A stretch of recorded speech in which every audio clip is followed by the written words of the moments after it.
my last job in life, I worked for a record distributor. Place called Record Shack in Compton. So I now have the entire list of all the record stores in the whole area, Nevada, Washington State, Oregon, and Arizona. I'm a one-man distribution company. So that's what gave me so much influence in the beginning, especially with my bootlegs, because you couldn't buy them from a one-stop. You had to buy them from me. I'm dropping off 1,000 records, 1,500 records over here, 1,000 over there. I'm taking care, during the week, I'm taking care of all my accounts. And man, by Friday, I got $8,000,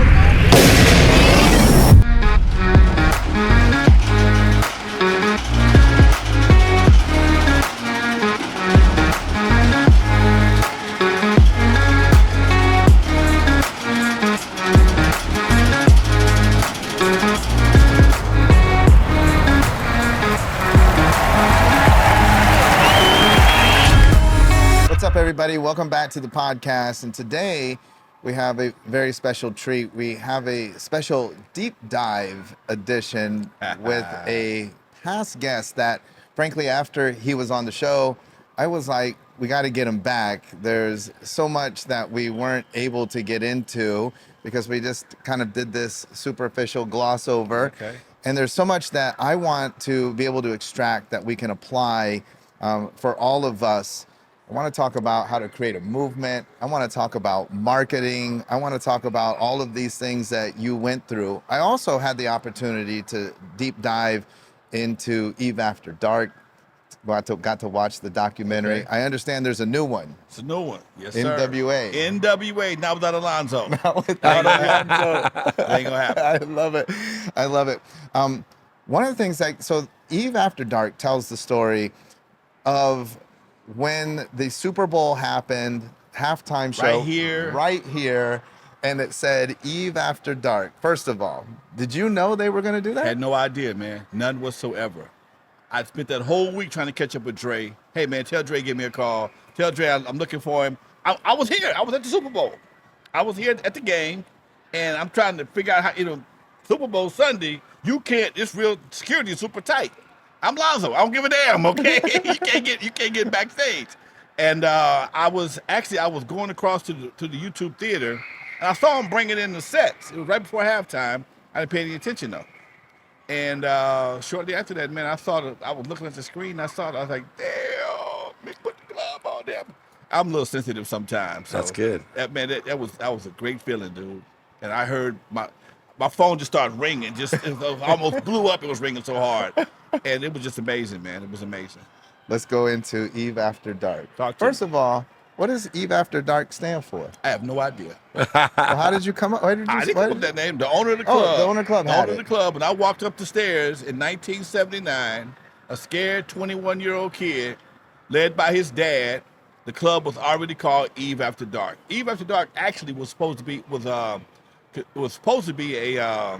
after hours. It was a banquet hall, actually.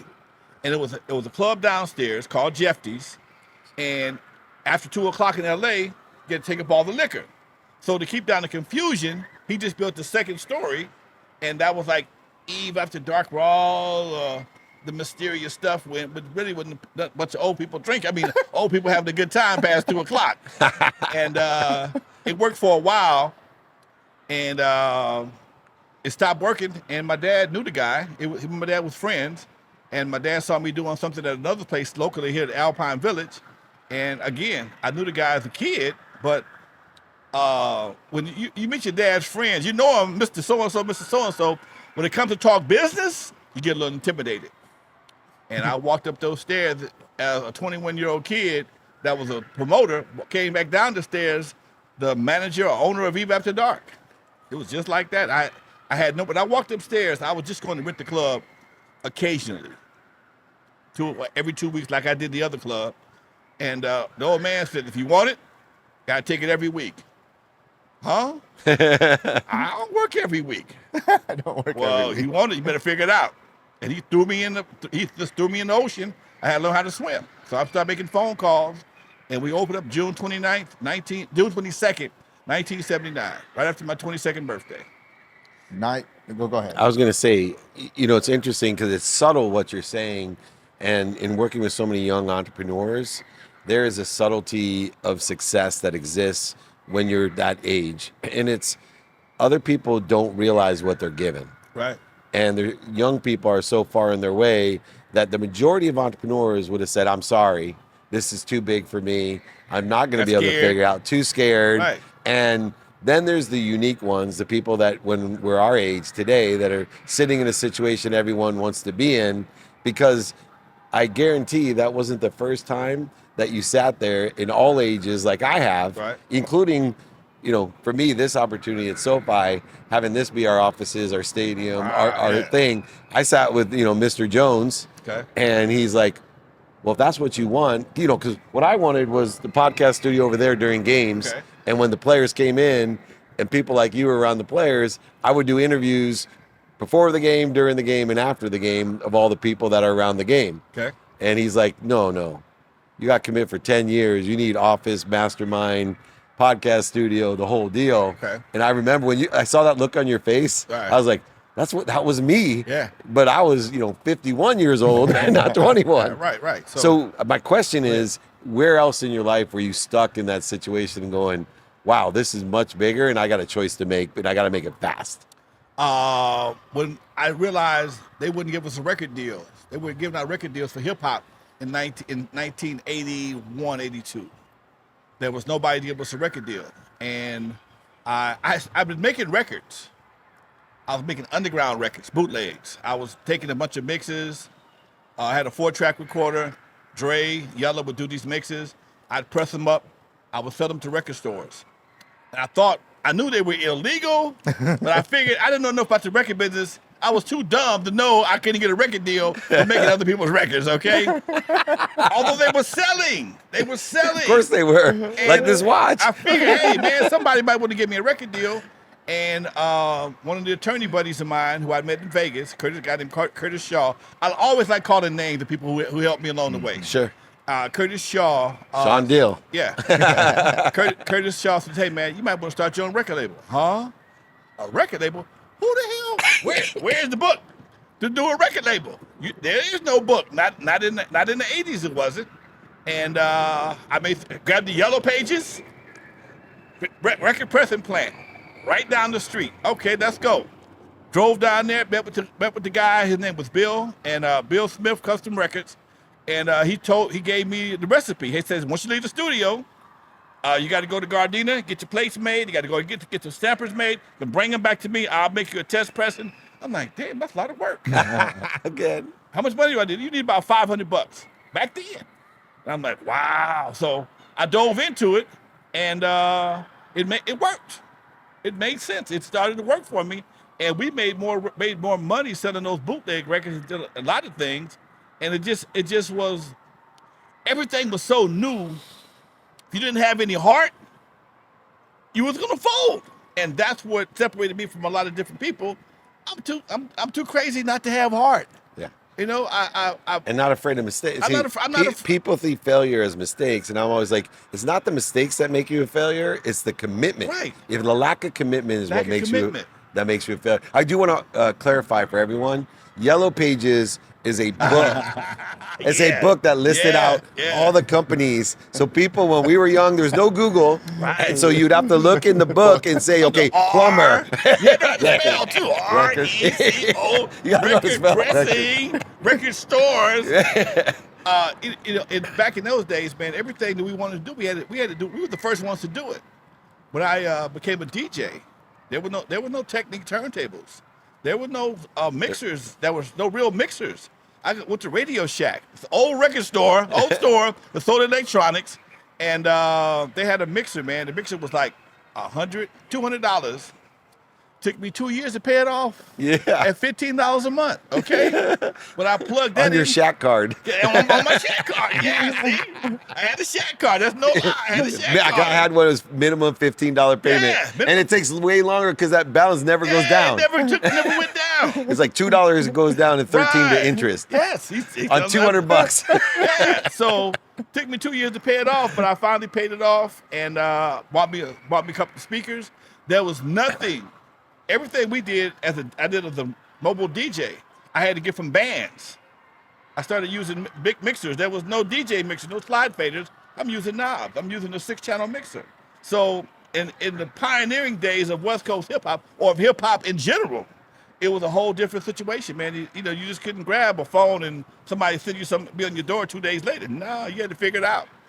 So when you're getting started, one of the things that you shared with us when you were here before is that your father thought that you were selling drugs, and that was what you had some money. Your father thought that you were selling drugs. One of the things that we didn't dive deeper in is, one, how did you manage to escape that? How did you manage to say, listen, I'm not doing that? And two, how important was that? Because you allude to that too in your documentary. How important was it that you were able to navigate that space and not, you know, you're into music, you weren't out there slinging drugs? You know, in the 12th grade in high school, I was the battalion commander of my ROTC class. I had about 200 students. I was always in a leadership position. And because of that ROTC class, nobody liked ROTC. Still. Nobody liked ROTC. The football team didn't like us. Half the teachers didn't like us, okay? And I got into a hassle with some gangsters at school. And I literally got ran out of high school because of my ROTC affiliation. And I just realized then what we were about to get jumped on about, because it was nothing that was really significant that justified us going to war. But I realized I cannot just be willing to kill or die over nothing. And that didn't make sense to me. So when I left Centennial High School, I went to Gardena, and I got into music. And everything was starting to culminate at that time, but because I had options, I chose that option. And even back then, the gangs of that era were different. If you weren't really a gangster, gangs were more about quality than quantity. I mean, quantity than quality, okay? They wanted the big guys. I was just saying, you had no gangster quality. Right. I weighed 150 pounds when I was 22 years old, okay? So, you know, I was a tall, skinny kid.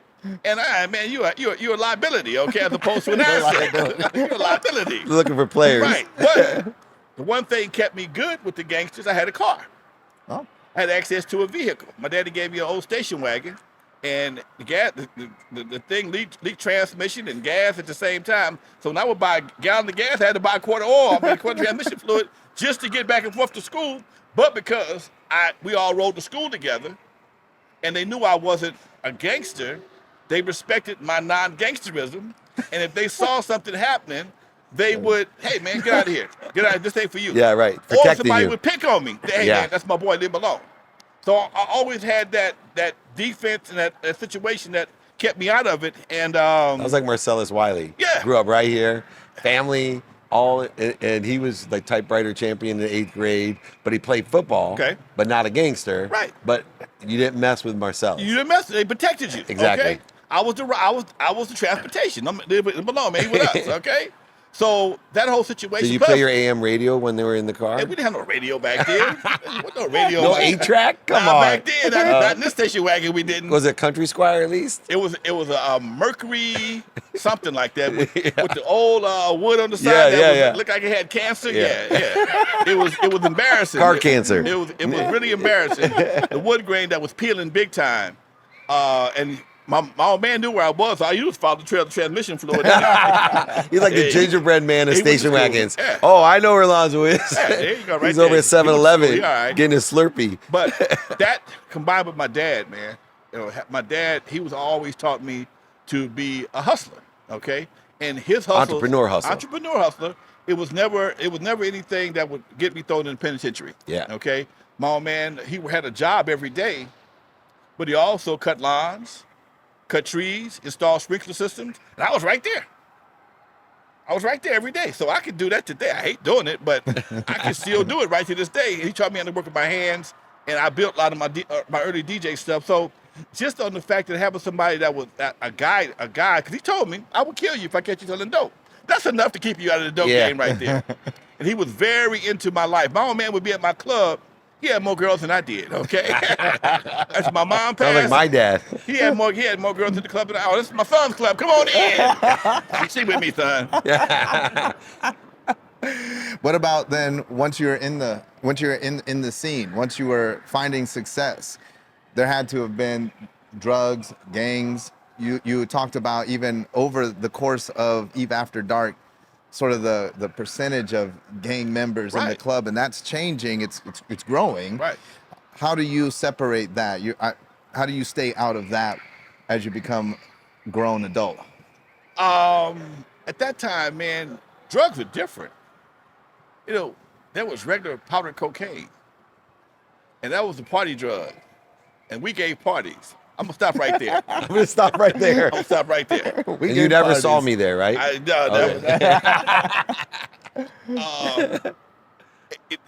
never got into it as far as selling it.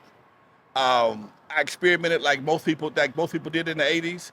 And again, because I was doing something good for the community, the gangsters protected me. Yeah. One of my gangster buddies called me the other day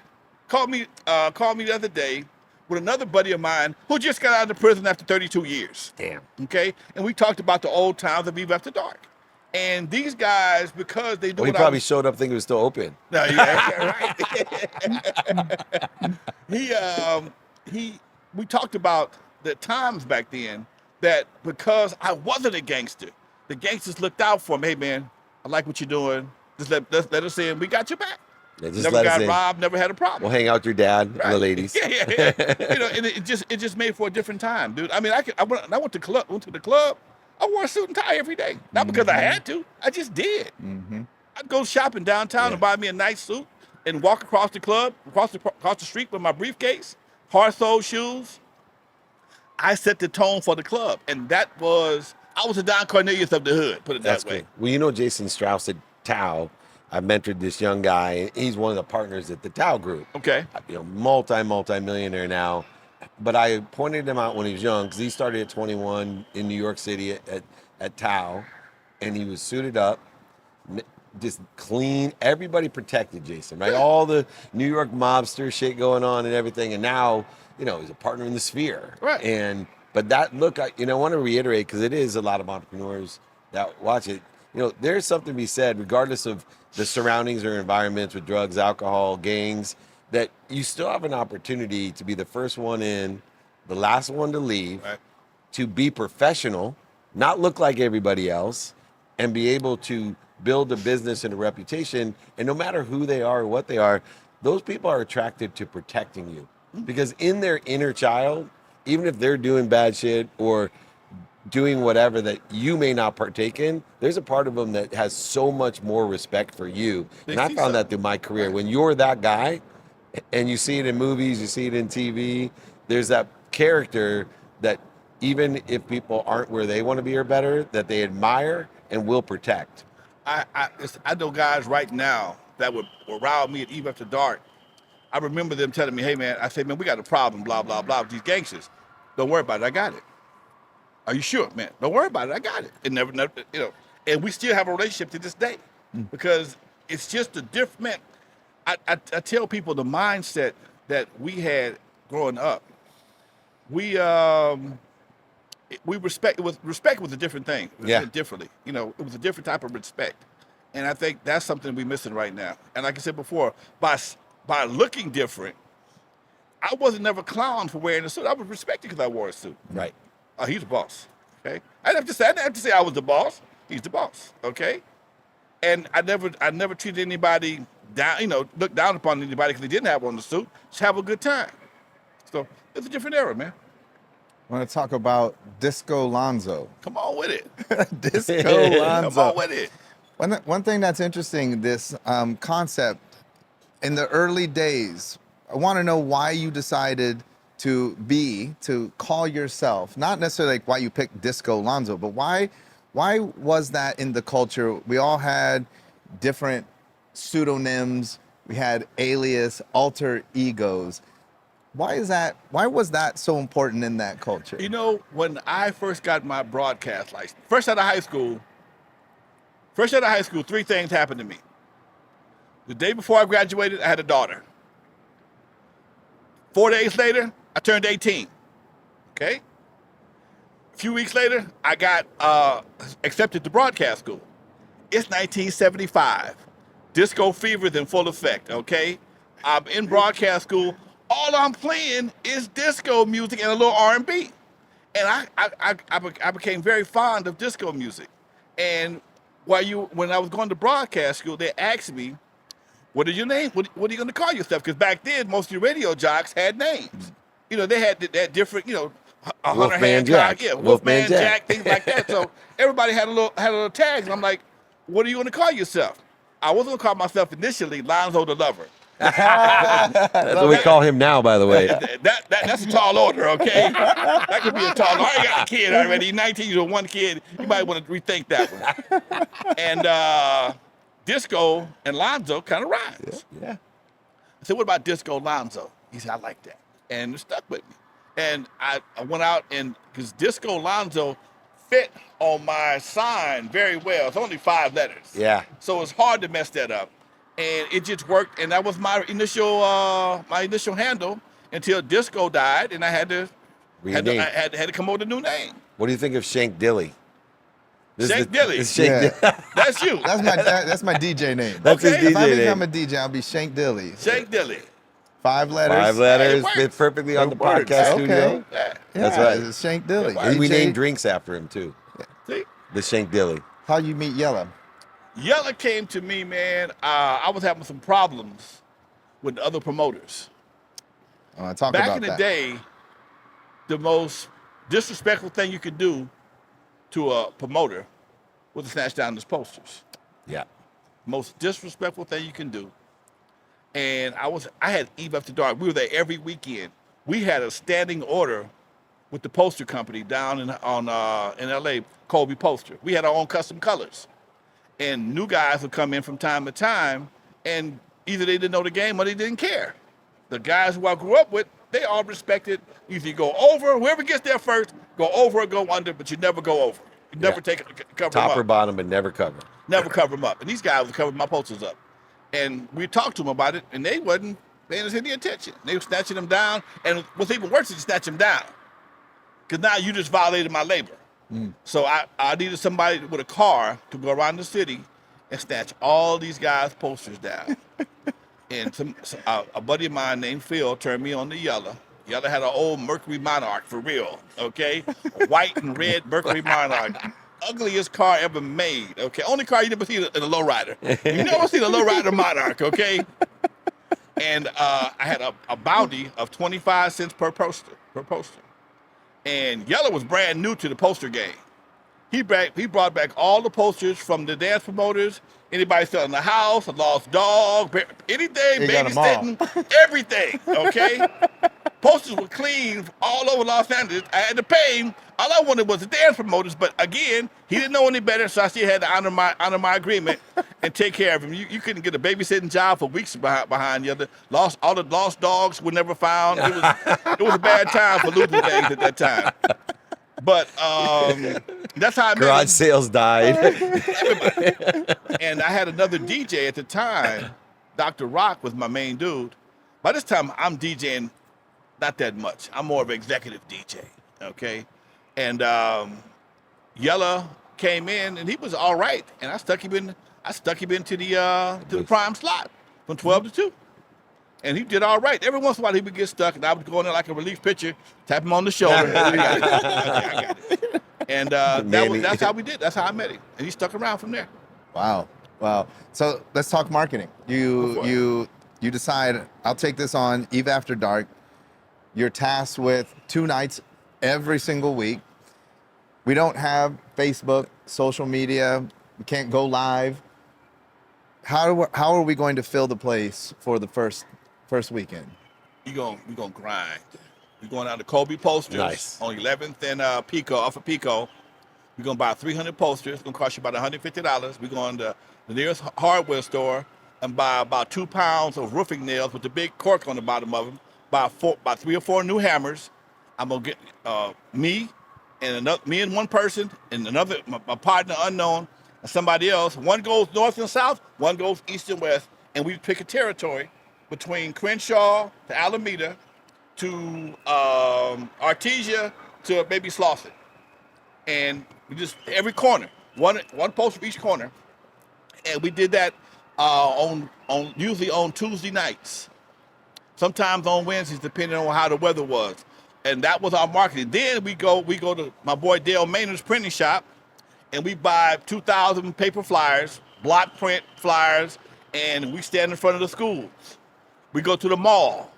We go wherever we had to go, put them in people's hands. If somebody was giving another dance, we'd be in front of their dance. We were like Hare Krishnas. We was going for it. Okay? Scary Krishnas. Yeah, we was serious with it. And then we would knock on school on a principal's office door, and we would do a noon dance.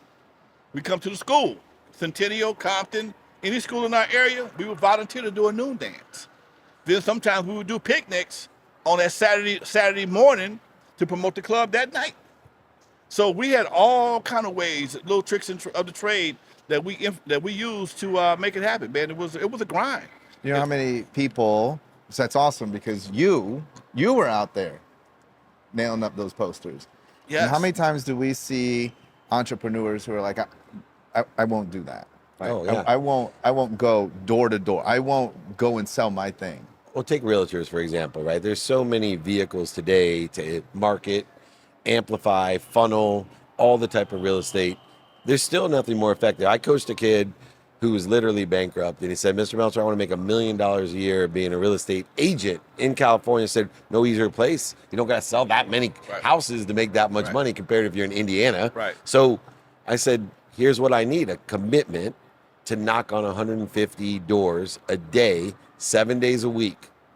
And I want you to talk to the people and just say, hey, what's going on with your real estate? I'm here to help you. Do you know anyone that can help me? That's all he did. $3 million his first year. Modern day. There's plenty of Instagram realtors. There's plenty. But this kid was committed. He was a grinder. And he just knocked on doors in areas that weren't his friends and family the easy way. Right. In neighborhoods where nobody knew him, got to know people, and he would just get calls. Oh, my sister, she doesn't want to hurt her friend's feelings, so she needs to use a realtor she doesn't know. Right. Right? You seem like such a nice boy. If you're out here knocking on doors, I imagine you're going to work hard. That still works today, I believe. I'll tell you a secret. It ain't no secret. I own a newspaper, the Hub City Legend newspaper out of Compton. I deliver them right to this day. Nice. I do it it comes out every 2 weeks. I have about 15 stops I make. I just drop them off. But what I find, what I realize, people say, why do you do that? Because one, I'm the face of the paper. Okay. Two, they advertise with me. The more people, when I go out, it's one thing to send somebody out there with the papers. Yeah. When they see you out there, hey man, how much it costs to advertise in the paper? No problem. So and then the community relations that I give by doing that, it's like I got an excuse to shake somebody's hand on a regular basis. Oh, there goes Alonzo. And I know it sounds crazy. I enjoy doing it. It reminds me of hanging posters. Hanging posters, here's something crazy. Hanging posters was a lot of fun back in the days. Mm-hmm. Yeah. We turned the radio up in the truck, and we'd be partying. We'd get a bag of potato chips or whatever we're going to do. We just hop out and see how fast we can get them up. It was a party. It was, we turned everything into a festive event, and that's what we did to make it fun, because if it becomes work, you don't want to do it. Yeah, work is hard. Work is hard. So activity I get paid for, that's fun. Yeah. Same thing when I drop off my papers. I walk in, hey, how you doing? I shake the owner of the building's hand, how everything going, blah, blah, blah. What you doing for the holidays? Hey, master, I want to put an ad for my turkey giveaway or my turkey situation. No problem. It's funny you say that. I was at LAX, which is a nightmare. Okay. I travel 200 days a year, and there's a TSA guy, right? I must have seen hundreds this year. Okay. And this guy walk up, he goes, 55. I'm like, what? He goes, I bet you're 55 years old, right? Takes my ID, he's like, damn. And he's having the best time See? all day long. I guarantee his job goes so quickly, and he gets promoted faster than any one of those other, and everybody was enjoying being in line, even if they were waiting, because they were listening to him guess about your weight, your height, your age, all the things he's doing, or where you're from. And he reminded me of you. You can make anything a good time if you're social about it and you're of service to other people. How many people came Eve After Dark first weekend? About 20. So let's talk about that. I scared to death. Yeah, a lot of times then we hang the posters, metaphorically, we get excited, we do all the things, we're all about it. In our mind, there's gonna be a line Right. 2 blocks long, and then we get there and there's 20 people. And we've gotta persist. We've gotta be committed. We've gotta keep going on. Tell us about that. Did you think like, oh man, I only got 20? We opened on a Friday, I think it was. Friday was kind of light. Saturday was about 60 or 70. Okay. That gave us hope. Gave us enough money to pay the rent. Okay? And that was the only object for the first few months is pay the rent. Buy some more posters, pay the rent. I had an investor. So she helped me when I fell short, give me $100, $200, whatever the case may be, to keep us going. And then one day we hit the Holy Grail. I had a chance, I was in a record pool. And my buddy, hey man, my car broke down. He had a Volvo. My car broke down. I need a ride to pick up the records for the record pool. I had a van. I said, well, we got to go. He said, we got to go to Century City, and we'll go to lunch afterwards. Well, when we go to lunch, we go to lunch at Marina Del Rey. It's worth the trip, okay? You're not going to Roscoe's? Nah, we didn't go to Roscoe. We went to Black Whale back then at Marina Del Rey. He had an expense account, so he had to spend all the money he could at those lunches. So I get to meet a gentleman by the name of Gerald Busby. Gerald Busby was the marketing director for, I think it was either Casablanca, one of these companies, Arista, one of them. I keep forgetting what it is. And I'm sitting in his office, and Gerald asked my partner, Lewis, he says, hey, man, he says, I got Cameo in town this week. I got a couple of gigs for him on the weekend, Thursday and Friday. I'd like to put him someplace on, I think it was Wednesday or whatever it was. This is Tuesday. I'm like, I got a club. What club you got? Eve After Dark. And my partner Lewis says, hey man, yeah, that's right above Jeffy's. He knew Jeffy's.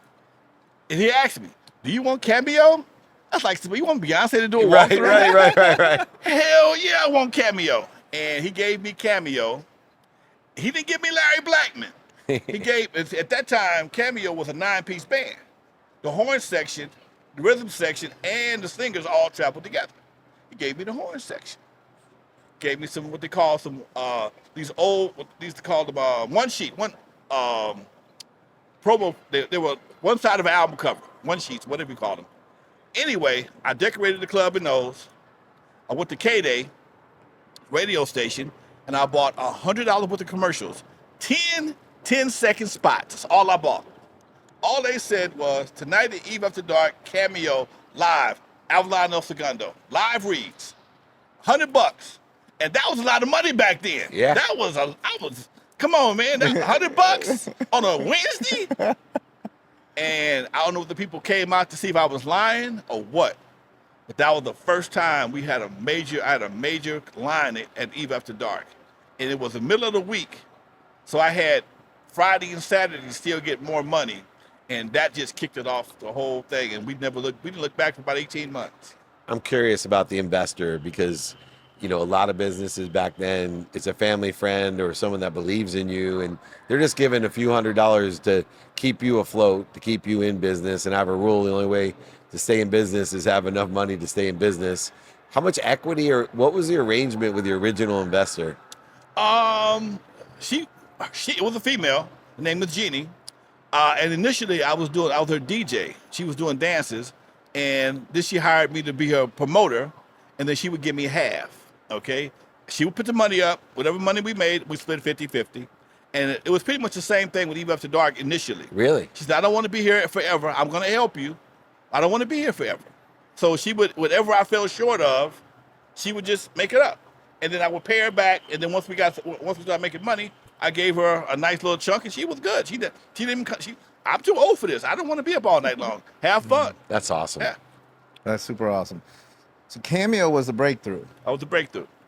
Tell us about, I thought that in the documentary you talk about Curtis Blow. Curtis Blow came after Cameo. He's hard to sell. Curtis Blow came after Cameo. Even after Cameo, we had about an 18-month run, but no matter what you're doing, at some point in time, you start getting a little low. And hip-hop was getting more popular now. When I first opened, we only had one rap record, and that was Rapper's Delight. Yeah. Sugar Hill Gang. Sugar Hill Gang. Cameo and Zap and Michael Jackson and Prince were the main records we were playing in our format at that time. So now hip hop is starting to take hold, and I want to do something different. Curtis Blow had already had Christmas rapping.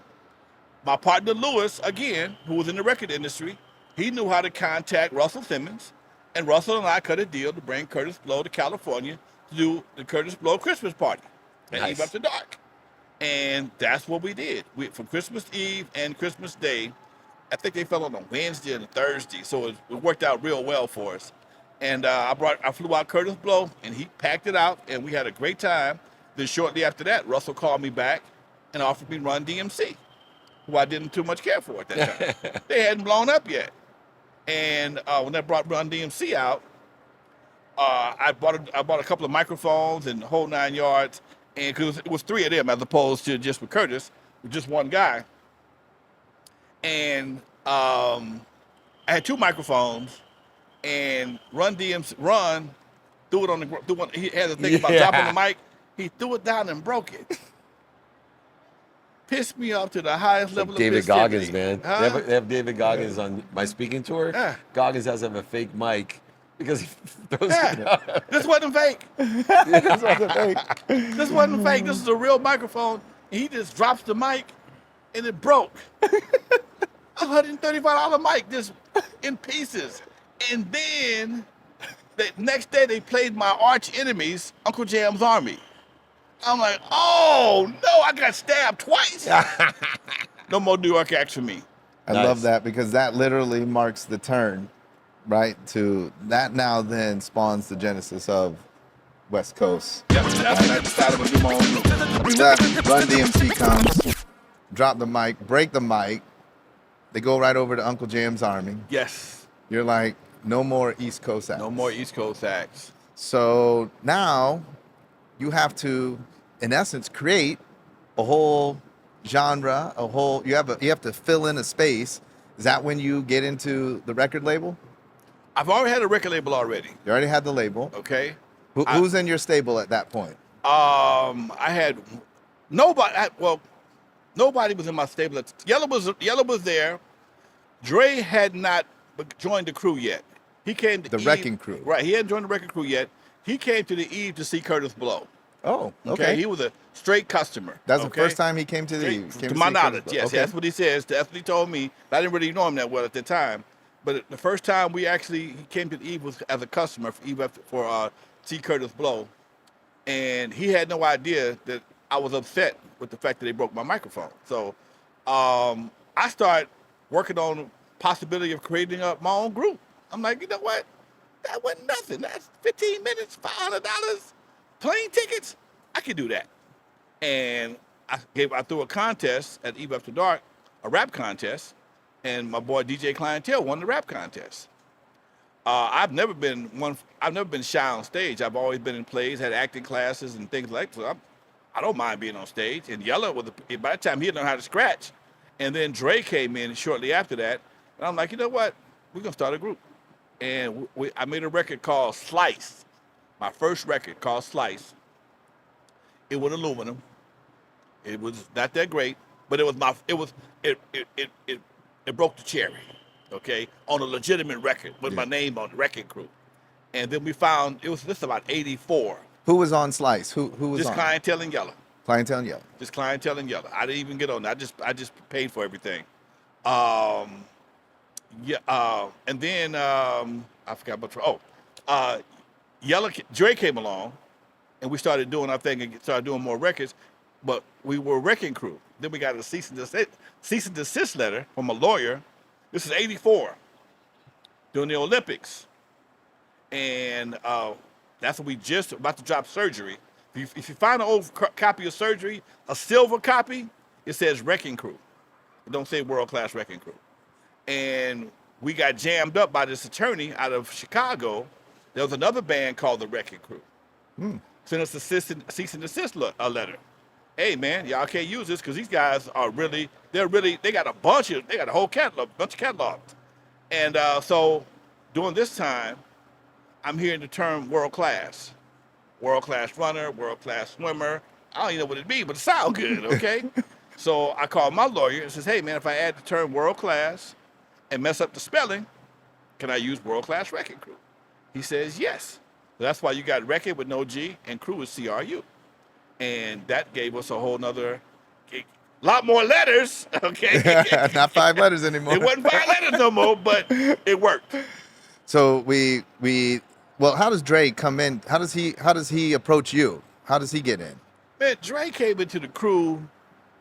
Here's the crazy part. Let me back up. I know Dre's whole family. His dad, his uncles. We all grew up on the same street. But he was a kid. He's like 8 years younger than me. So I knew his mom, and he came to the club one night, wanted to get in. Came with Easy. I didn't know Easy. And they were dressed like kids. Eve After Dark was always more of a Soul Train situation versus a romper room, okay? We didn't want kids in the club. The age limit was technically 16, but I made it 18 to get the adult look. He came looking like a kid. I told him, no, you can't come in with that kind of gear on. You got to change it up. And he did. Easy didn't. So Dre came up to the club in the gear, looking good. I let him in the club for free because I knew his people. And somehow that night, and I told this story 1,000 times, I'm going to tell you 1,001, how he got on my turntables. He didn't ask me. He didn't talk to me. He might have talked to unknown, because it was an unknown slot that time when he was supposed to be on the stage. I looked up, who the hell is this guy on my turntables?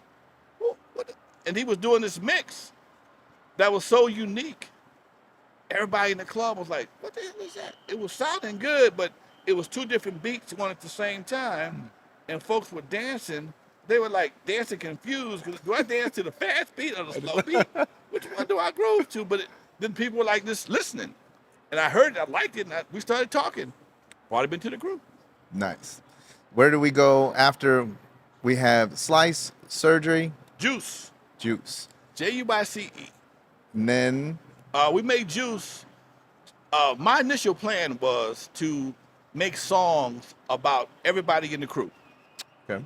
Yella had Slice, Dre had Surgery. By the time we got to Juice, we were getting heat, we were getting hot, and we had so many schools that supported Eve After Dark, Centennial, Compton, Lock High, Gardena High School. I said, we'll put a pin right here and honor the schools and make them appreciate us more. Marketing, okay? So we put your school in the record. Oh my God, they said Centennial, they said Compton. So we just blew up even more. And that just made people love us even more because we showed them love. So now we're doing all the noon dances. They're coming to the club. We're doing the homecoming dances. We're doing a lot of stuff with the schools because we put them in the record. And then, shortly after that, we decided to do a slow record. That was Lovers.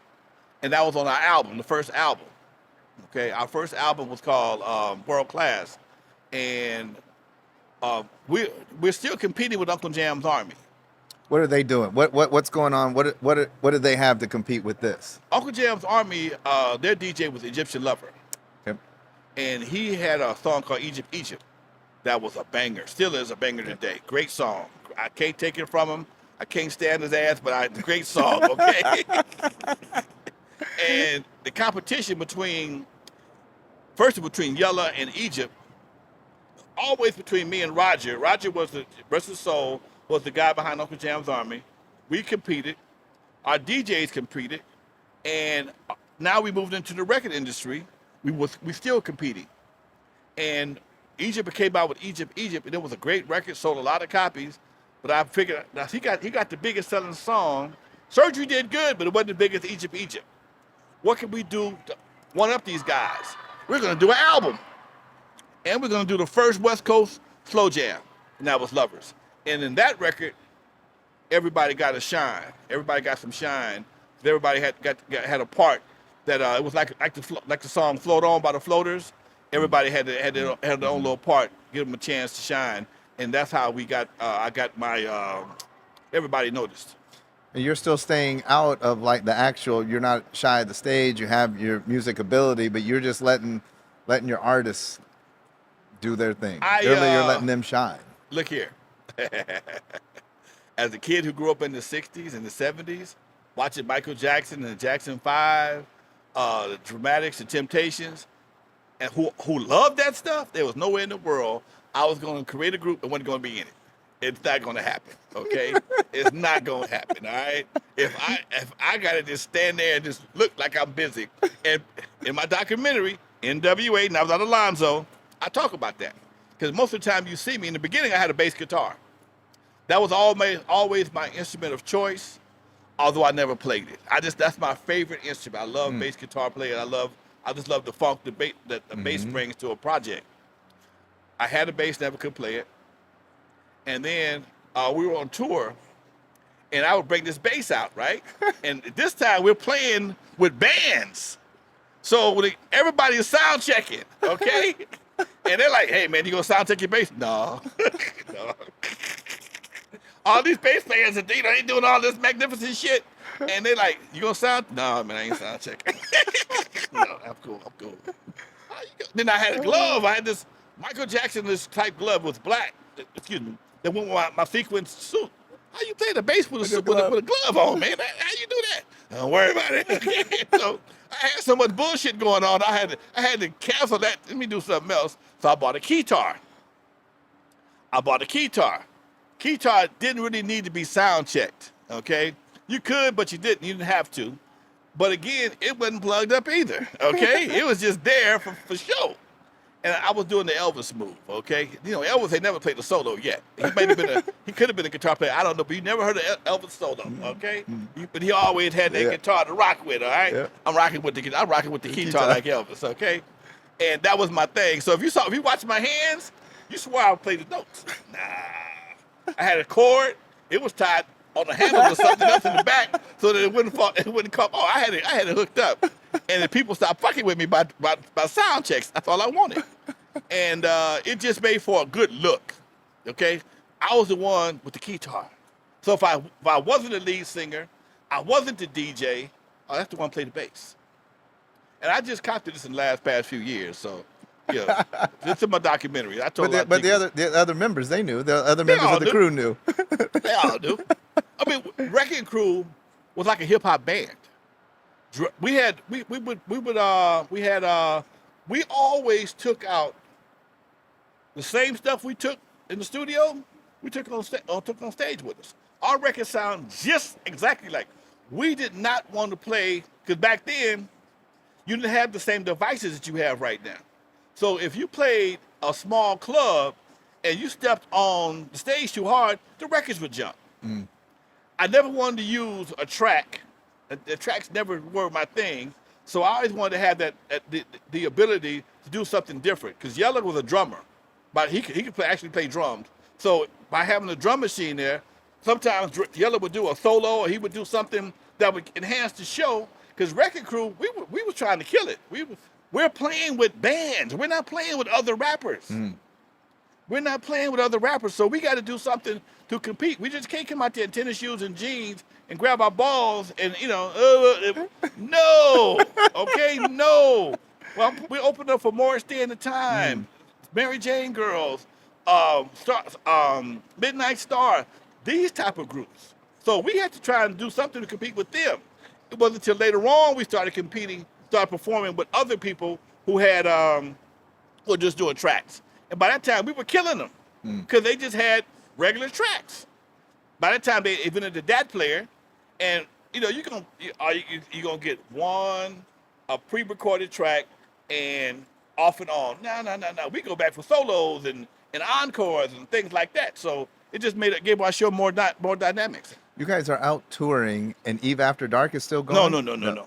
So Eve After Dark wraps up, and now this is where you are? In the movie Straight Outta Compton, you see us talk about Dootos. Well, Eve had gotten so big at one time that the owner was like, man, because he still had his club downstairs.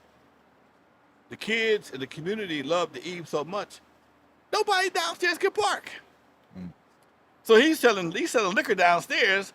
I'm selling sodas upstairs. It wasn't enough room for both of us. The parking lot, we had a shopping center across the street, but if you didn't get there early, and because I would do things like 99-cent jam, which means you get it for 99 cents from 9 to 9:30, the parking lot would be full. And the Eve's parking lot itself was really small. It was very small. So then we started having some police issues. Me and some cops got into it, and it kind of brought a lot of extra heat on me personally and the club. So the old man was like, hey, man, you might want to shut this down. But At the height. I mean, it was at the height. Right before Thanksgiving, for Eve After Dark, Thanksgiving, Christmas, and New Year's Eve were my big days. And he had me shut down in November, right before the big season. And I couldn't book anything else. But shortly after that, I was able to cut a deal with Dooto's, which is technically around the corner. Same crowd, but now we're in Compton, because Eve wasn't in Compton. Dooto's was in Compton, and I'm patrolled by the Compton PD. And I got a first cousin on the Compton PD. So I'm in good. I got family watching my back. So it just made for a whole different situation, as opposed to the Eve, I had the sheriff, and we didn't get along that well. And so to go to Dooto's, and which is the main spot in straight out of Compton, and then later we took over Skateland, which is right next door to Dooto. So on Friday we was dancing, Saturday we was skating, and we on the radio. And then we started gigging. Our record started getting played so much around the country, and I got a couple of gigs. And I'm like, how much I'm gonna get? $2,000? You gonna give me a plane ticket? Give us a hotel? All I gotta do is a 30-minute show? Forget this, I'm out. So we just hit the road. And then Uncle Jam's Army tried to take over Skateland, and they did for a while, but we moved on. When does Easy wasn't able to come in that night? When does he come back into the? He came around to Dooto's and Skateland a little bit. But I always had a studio at my house, and he would come to my house more than anything. And that's how he kind of got the bug about being in the record business. He had watched me do the bootlegs. He was around back then, but he really wasn't active. Dre was doing my bootlegs, and yeah, Easy was around, and we'd always come to the house and record. That studio was at my pad, so he was always around, and he started to see what was going on and see the kind of money I was making. Dre didn't really care, but as long as I paid Dre, he didn't care about what I was doing.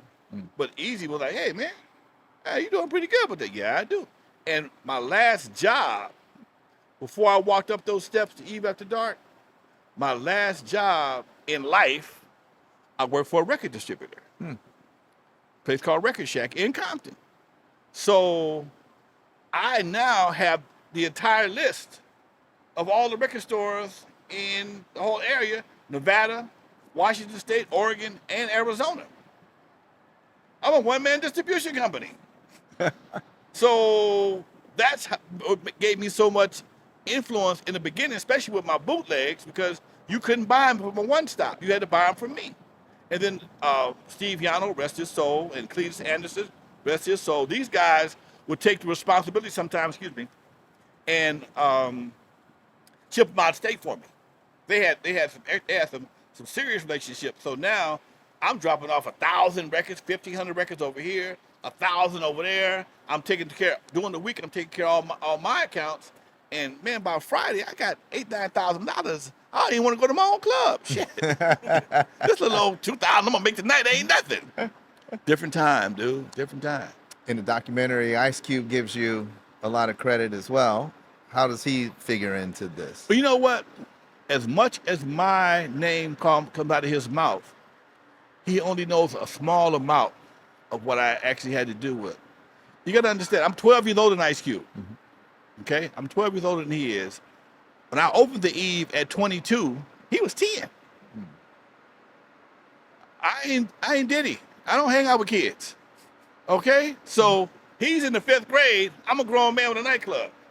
So everything I did from the time he was 10 years old to the time I met him when he was 16, that's a 6-year gap. A whole lot of history had taken place. Not to mention from 18 to 22, from the time when I was the only mobile DJ in Los Angeles, so I thought, and doing all these crazy ass parties for Russian and luau's and all kind of shit. Nobody knows that part of my history but me and a few people that was around. So he has a limited insight of what I did. And I would love to talk to him about it more because he seems to be interested in it. But he came to me. He was 16 years old, and we just got a record deal. I was about to get a record deal with Epic. Larkin Arnold, who was my executive producer, asked me to have another group. And being that I'm known to fake it till I make it, yeah, I got one. Yeah, I got one. I ain't have shit, okay? But Ice Cube and his group had just placed very high in a K-Day rap contest, Best of the West contest, and Jinx is Dre's cousin, and so they didn't win, but I still brought it with me anyway. And I got him a single deal at Epic, and it worked out for him. It got signed, but the song didn't do shit. And then they came back to my label, Crew Cut, and we dropped the EP called CIA. It was CIA, Crew in Action, and that didn't do a whole lot. But shortly after that, he went back to school, and then meanwhile they were working on NWA. And he went to school for a year or two. I think it was a year or so. Came back and joined NWA. You mentioned you don't hang around with kids. Being from the industry, watching all of that, and then looking from the outside and all of the entanglement that's going on, Diddy in jail, all of this stuff. How do you feel today about that? Because your upbringing and your stories and your history and your wisdom, one of the things I noticed is that on the documentary, everybody said you were always so positive. Oh, Lonzo was always so positive. Seems like in today's world, there's a lot of manipulation, lying, cheating. What happened? How do we end up here? I think I'm gonna say something people may disagree with me on. I think it's the internet, man. Social media. See, social media does not have any boundaries. It has no gatekeepers. And whether somebody watches your video because they love you or hate you, you still get credit for it. So the shock value gets the same credit as talent.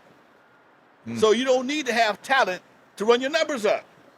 All you gotta do is say something stupid, overly sexy, and your numbers go up. And nobody takes time to really develop their talent anymore.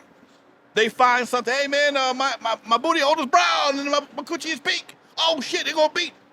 Oh, did you hear this nasty heifer? You hear what Sexy Red said? So these are the dynamics we have right now, as opposed to, have you heard the new Prince album? God damn, that solo. You heard Michael, heard Michael? You don't have that no more, man. It's all about numbers. It's all about getting attention. It's not about being talented. It's all about being noticed. And that's why I call so many of these artists skyrockets. Yeah. You ever watch Skyrockets? 4th of July? Shooting stars. Don't see them no more. Yeah. They go up, they blow up, and they're gone. And that's why I call them skyrockets. Speaking of talent, to wrap up, you've been around a lot of the talent that today's generation even admires, looks up to. Super Bowl is a great example of that. And that halftime show and them paying homage to Eve After Dark. But you have seen so much talent. Who is someone that you saw and you were like, oh, they're gonna be bigger than Dre, they're gonna be bigger than NWA, but then it just didn't happen? It's a good question, Doc.